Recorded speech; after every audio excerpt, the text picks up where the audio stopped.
if there's any coach listeners here or taking care of coaches education, maybe listen some episodes from David's podcast. And if I go a little bit backwards to the pain that comes, and you said that it takes about 25 years from the beginning of the flare to joint replacement. So a lot of people have different kind of pains, but how would you say what kind of pain is the real joint pain? How many days it should go? What are the special characteristics that you kind of can distinguish from the normal pains? Yeah, so it's a good and it's a really important question, and I'll do my best to explain it. And I would imagine there'll still be people that have questions afterwards. But let's start with distinguishing it from muscle soreness pain that follows an activity that is diffuse. It's not particularly well localized. It's usually temporarily related to some activity that you're otherwise unaccustomed to, and will usually subside within 24 to 48 hours of the activity that you've otherwise undertaken. Most people who are developing osteoarthritis-related pain will have focal joint line-related symptoms. So it's a sharp pain. It's usually associated with the activity. And more often than not, they might have some concomitant swelling within the joint. They may also have a local tenderness along the joint line, but it's quite sharp, focal, activity-related, and more often than not will settle down again within a few days after they've done the inciting activity or event that predisposed to that joint pain. So if that's hopefully helps to distinguish between the diffuse muscle discomfort as opposed to the joint-related pain, which is more than likely the osteoarthritis-related pain setting in.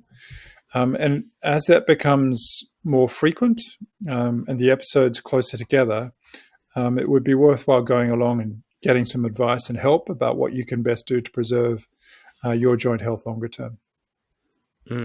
So basically on a joint line, and do you feel it usually anterior or posterior or both, or how to distinguish it? So at least for the knee, the most common location for osteoarthritis is in the patellofemoral joint, so the joint between the kneecap and the femur. So that tends to be towards the front of the knee. The next most common location is medial tibiofemoral, so that's on the inside portion of the knee between the tibia and the femur.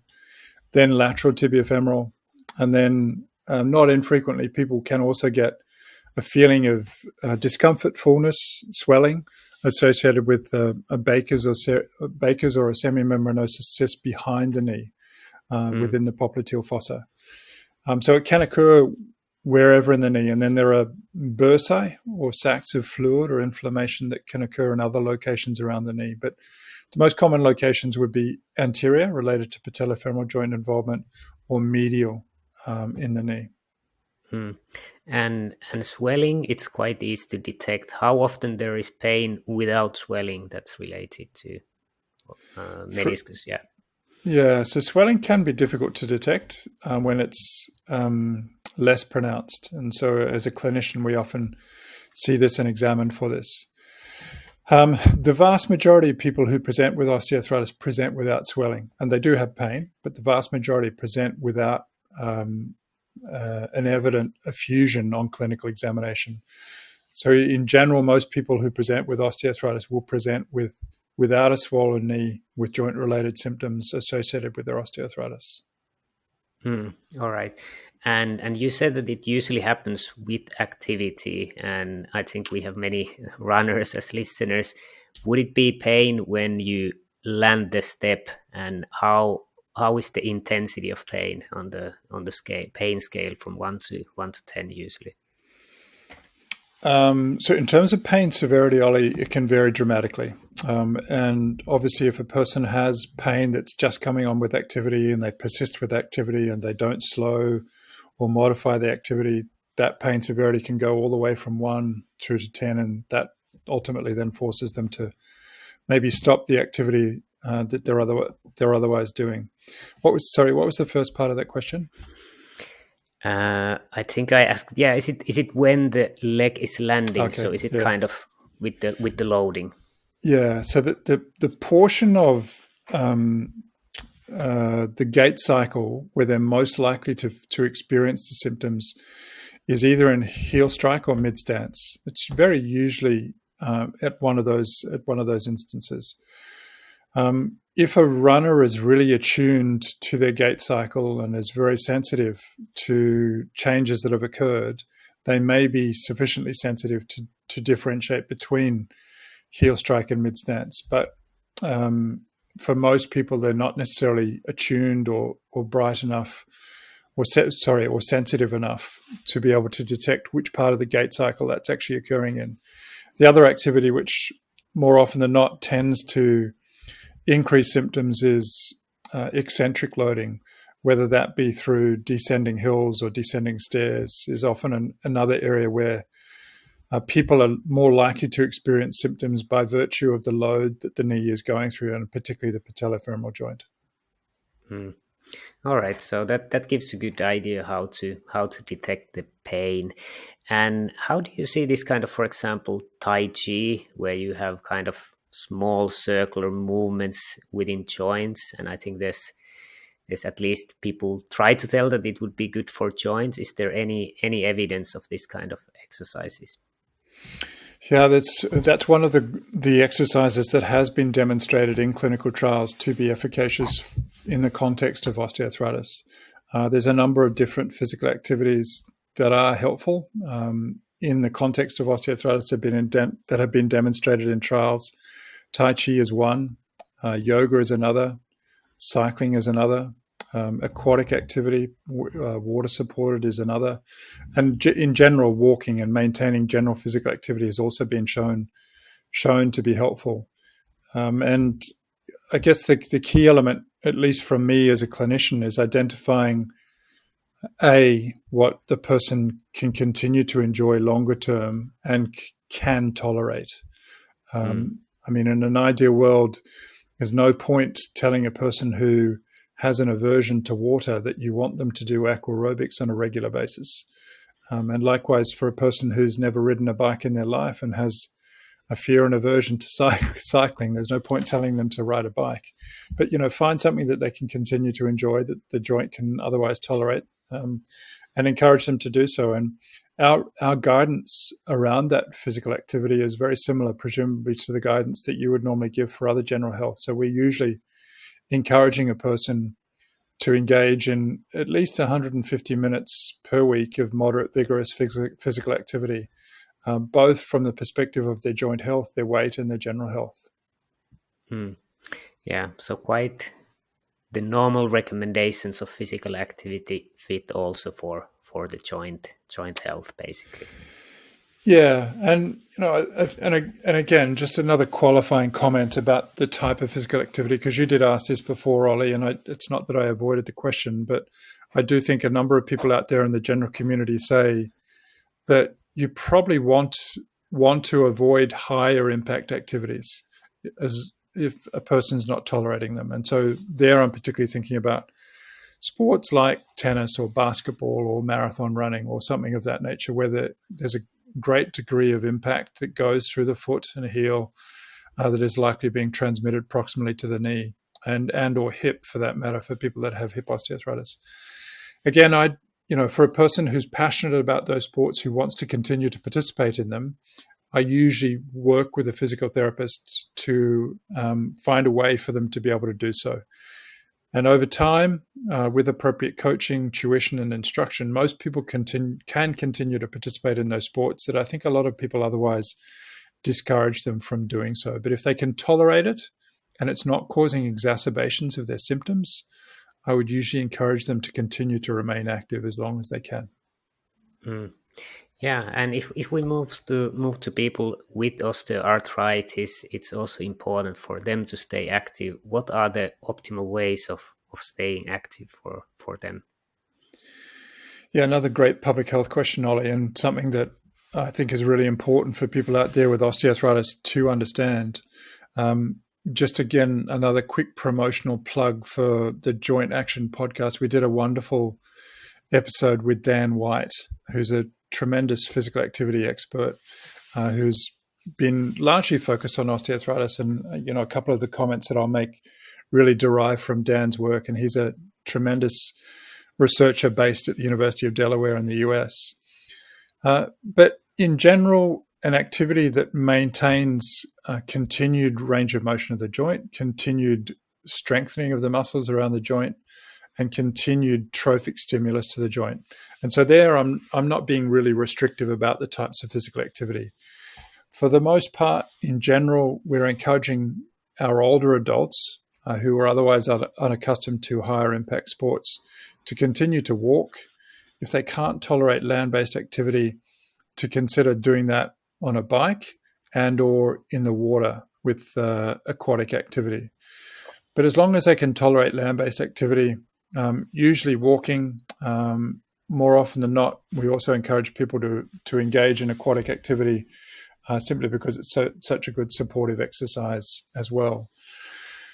Now, in terms of the amount of activity at a minimum that we would generally encourage people to do, obviously there's this notion in the community that we all need to undertake 10,000 steps a day for whatever reason. But at least in osteoarthritis, there's good data from the Osteoarthritis Initiative that Dan's published suggesting the minimum amount we would want someone with osteoarthritis of the knees to undertake is in the order of about 6,000 steps a day to protect them from further functional decline. So if you just want to preserve the integrity of your joint and maintain function, the minimum you would want to undertake is in the order of about 6,000 steps a day. But again, consistent with what you said before, how they get that activity, I would leave up to their discretion and their interest and their preference, because if they're going to continue doing this long-term for a disease that's otherwise chronic, we need to engage them in activities that they want to continue to participate in. And there's a lot of interest now to look sedentary behavior and physical activity patterns throughout the day. How should the physical activity be in optimal case for people with osteoarthritis? How should it be divided within a day? So those studies that I was talking about before that Dan did, where he had accelerometers in the Osteoarthritis Initiative, that was just daily activity. That wasn't necessarily people going out for a walk. That was just cumulative steps per day. So it doesn't really matter how you get that activity, whether that be through regular daily activities, whether that be through recreation, as long as you maintain general activity on a regular basis.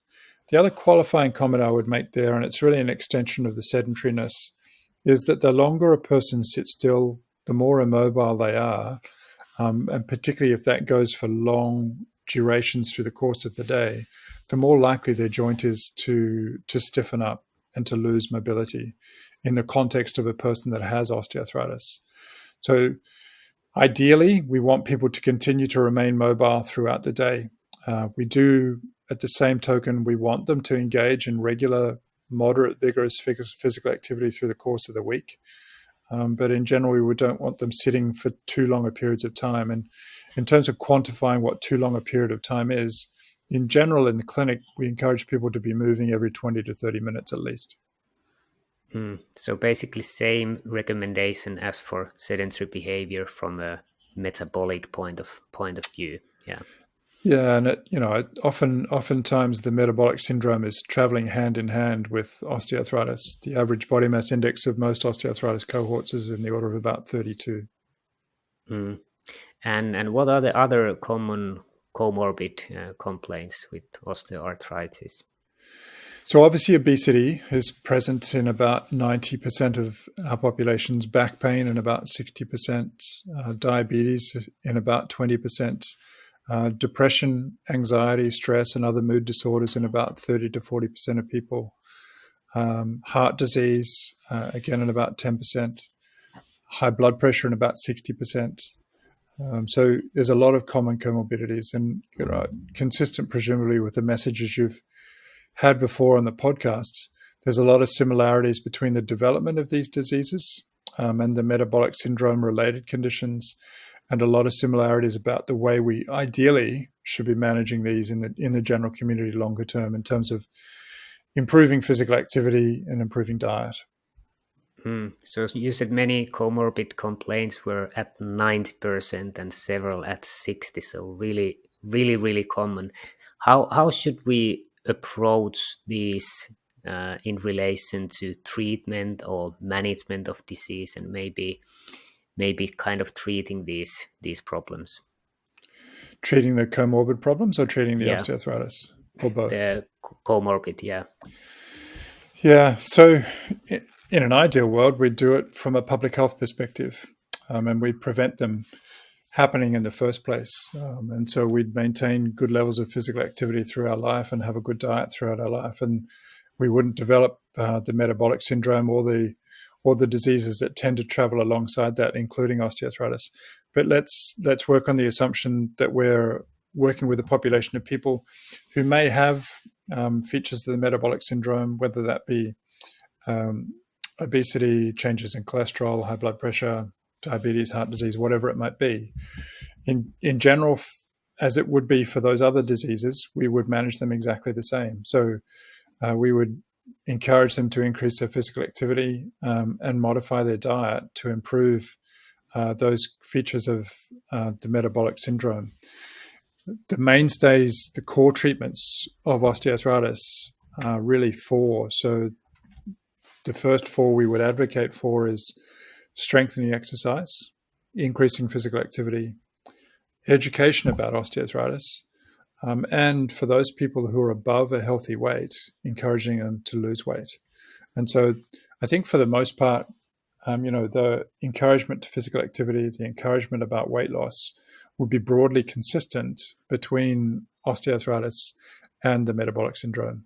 And ideally, we shouldn't be treating these in isolation. And for many of the modern clinics, the multidisciplinary clinics, including the one that I have the good fortune to work in, where we work alongside physiotherapists, exercise physiologists, dietitians, that's what we are trying to achieve. And you said one point was education. What are the most common misconceptions among people with osteoarthritis related to that condition? So, I mean, some of the important myths here, Ollie, is one, really important myth that we've touched upon already is that the joint doesn't do well with activity. And so I think for a lot of people out there in the community who have joint-related symptoms, they prefer to be sedentary. And it's really important we distill that myth and encourage people to be physically active and get them off the couch and stop them being sedentary, because that's one of the worst things that they can do for their joint health long-term. As mentioned before, a lot of people believe that their joint only has a certain number of steps that they can take in their life before they develop osteoarthritis. And again, that's a misconception that's completely inaccurate. Another common misconception is that a person will, that the joint health in the context of osteoarthritis is one of continued deterioration, and that the prognosis is poor and that they're going to end up either in a wheelchair or with a joint replacement. And again, that's really inaccurate. The natural history of osteoarthritis is only about 10% of people require joint replacement with osteoarthritis of the knee and hip. So it's the vast majority of people never need joint surgery, and that, I don't know people that end up in a wheelchair as a consequence of their osteoarthritis, because otherwise they've, for that to have happened, they've otherwise been mismanaged. So for education, it's really about, more often than not, reassurance, encouragement, keeping them focused on those common core treatments that I spoke about before around exercise, physical activity, and maintaining a healthy weight. And encouraging them that the prognosis is good and being positive and reinforcing them to pursue those core treatments. Yeah, really, really good points. And I think listeners, if they are interested on the theme, they can go to check your joint health podcast. You have a lot of episodes with good experts there. And if we talk a little bit about your podcast, so you are a researcher, clinician, and have a specific own podcast. How has it been doing the podcast? I've learned a lot, and I still have a lot to learn, Ollie. I'm not obviously a journalist by trade. I'm not a communicator by my broad range of expertise. But it's something that we set about during COVID because we were doing a lot of community education events, particularly for people that have osteoarthritis, to increase their knowledge about the disease and how they can best manage that. But as a consequence of COVID, we weren't able to have large community events. And so our consumers encouraged us to continue the education in some way, shape, or form. So we started this podcast. At this point in time, it's largely targeted towards people that have osteoarthritis, but because of the tone and flavor of probably my conversation, but also of the guests that I've had along, more often than not, it's probably quite appropriate for health professionals and researchers in the space. And I think there's a lot of listeners that we have come from either of those backgrounds. The general ilk is that we bring along a guest to talk about a particular theme that's hopefully of relevance and importance to people that have osteoarthritis. And we've been doing this now for about a little over 2 years. And the listener base appears to be increasing. I don't know where they come from. It's always very hard to know. But it's something I've enjoyed.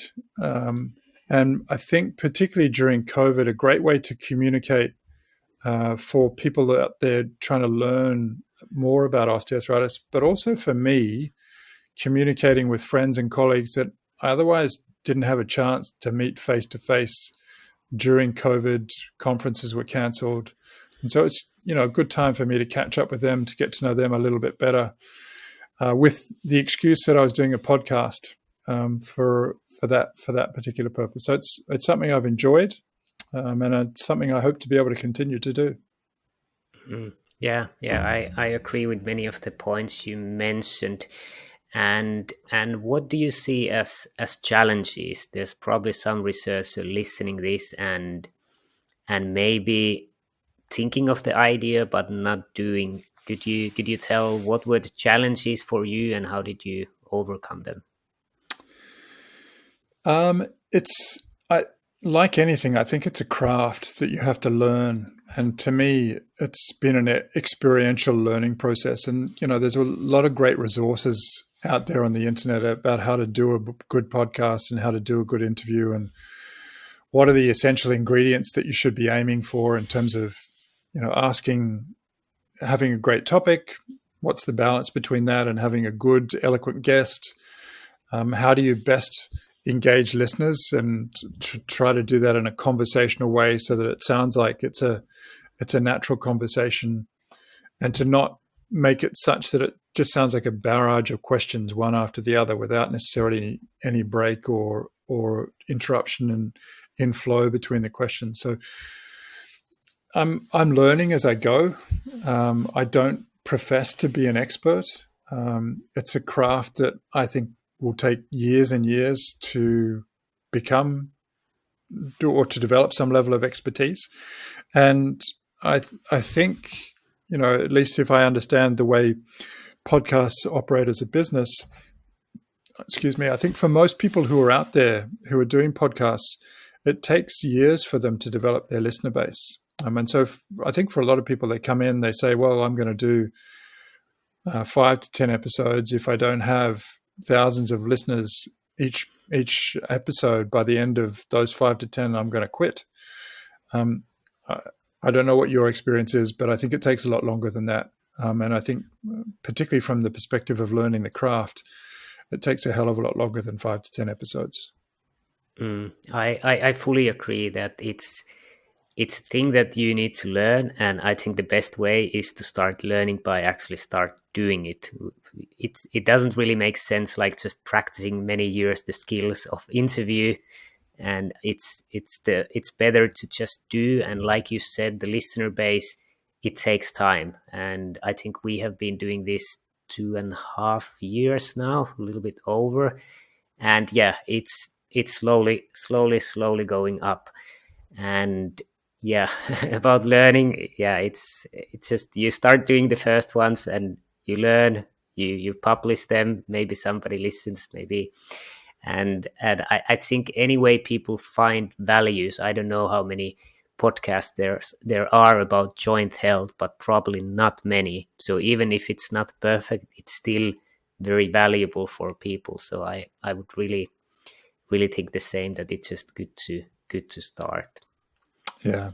And I think it's going to become an increasing means of communicating with the general audience and the community of people with health problems. As community events became less and less frequent, I think this is going to become more and more frequent. Mm.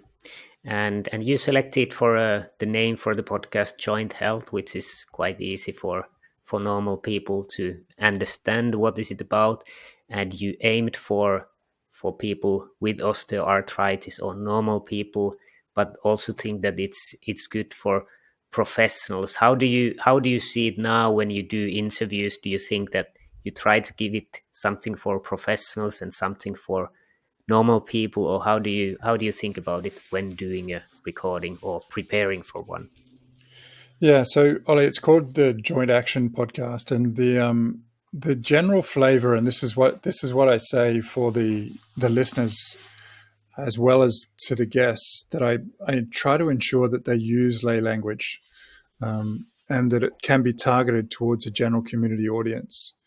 For the most part, my guests do a pretty good job, and I stumble on a regular basis and use words that scientifically are probably completely unappealing to the general community. But I try as best I can to continue to focus on a level of communication that would be suitable for someone in the general community. I think the reason why health professionals and researchers have garnered interest in the podcast is because the guests I get along are really the cream of the field. They're the best people in osteoarthritis from around the world on the particular topics that we're choosing to talk about. And I've been fortunate in at least thus far, no one has said no. I approach all kinds of different people, some of whom I don't particularly know well, and more often than not, they're really willing to share their expertise, their story, and to do it in a way that I think is appealing both for a general audience, but also because of their expertise to a more scientifically inclined audience as well. Yeah, sorry for saying the name of your podcast wrong. It's all good. It's all good because Yeah. we have another community called Joint Effort, another one called Joint Action, and at least on my Twitter handle, I definitely say Joint Health. So it's it's all about joints. But I think this is also the practicalities of podcast. I have two screens. I'm looking there, and then I have another screen, but I have scrolled down already, and the name wasn't there. So, yeah. So practicalities. It's all good. Yeah. So about what would you be your tips and maybe encouragement for other researchers or clinicians that they would actually take the step and start the podcast? I think, as you were saying before, Ollie, if you have a particular interest in that space, just go out and start doing it. It's a craft that you can only learn through practice. And I think we as a research community don't do a very good job of telling the story about what we do in general. I mean, I think some people do a great job, but I think as a community of researchers historically, we used to think our job consisted of getting a grant, doing the study, writing the paper, and publishing it. But I think critically, research agencies, funding agencies, and universities as a whole are thinking a lot more about impact. And you can't, to my way of thinking, do a good job of disseminating your research unless you start communicating about it. And the beauty of podcasts for the general community is that they're free. They're accessible on most platforms that people want to listen to them on. And it's a great way for people to tell their story. And so I would just, encourage people to get started, look at it as a responsibility, whether that be about telling the story about your research or communicating to the health community you want to reach. I just think it's an important responsibility. Yeah, and before we finish, is there anything you want to promote? Any resources? Any books? Any open positions? Yeah, thanks, Ollie. It's the main one that I'd really like to actively promote is the Joint Action podcast. There's a great number of episodes there that I'm sure are likely to be of appeal to your audience as well. For people who are out there who have osteoarthritis, the other group that I help to lead is called the Joint Effort Consortium, and this is a group of multidisciplinary clinics around the world that are promoting optimal management for osteoarthritis. We promote that through the Osteoarthritis Research Society website. And it's just a great community for us to share knowledge, to share expertise. And we're developing core training manuals for health professionals working in that space around how best to manage osteoarthritis that we're sharing through that joint effort community. So that they would be the two things that I'd like to actively promote. Not actively recruiting for anybody at the moment, but for any prospective PhD students or postdocs who are out there who have a strong desire to spend some time down in Australia doing research in osteoarthritis, please send me an email. And maybe a question also for early career researchers and PhD people looking for a PhD position. What do you look for a PhD student? What kind of person is an ideal PhD student or a postdoc for you?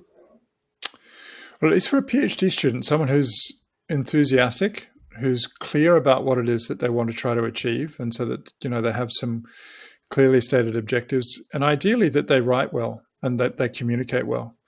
For a clinical researcher taking on PhD students, the biggest problem that I see in PhD students is that they don't write or communicate well, and it's a big barrier to their success.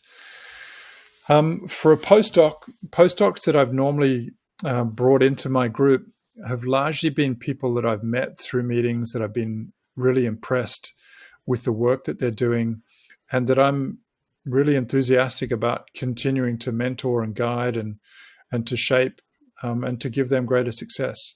So it's usually people that I've met. And this is probably going to sound a little bit strange, but they also have to be someone that you're willing to go to the pub with and have a drink with. If you don't get along with them, it's going to be a tough gig to work with them. So it's really important that they be a good person, that you have some alignment in terms of interests, and that you can get along with them. Yeah, good points. And as a last question, what would be your career advice for researchers? You have quite a long career and successful career. What do you think are the main points to take care in the career? Stay true to your goals would be probably the single most important thing. I think it's really easy to lose sight of what's important and to get distracted by the publication race or to get distracted by the next grant that's coming along.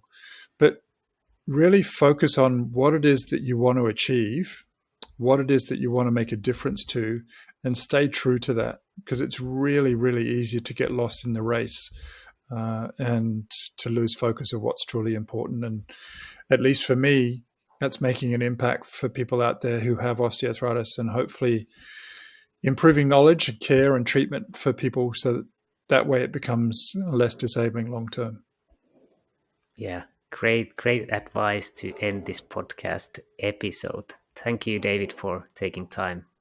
An absolute pleasure, Ollie. Thanks so much for having me along.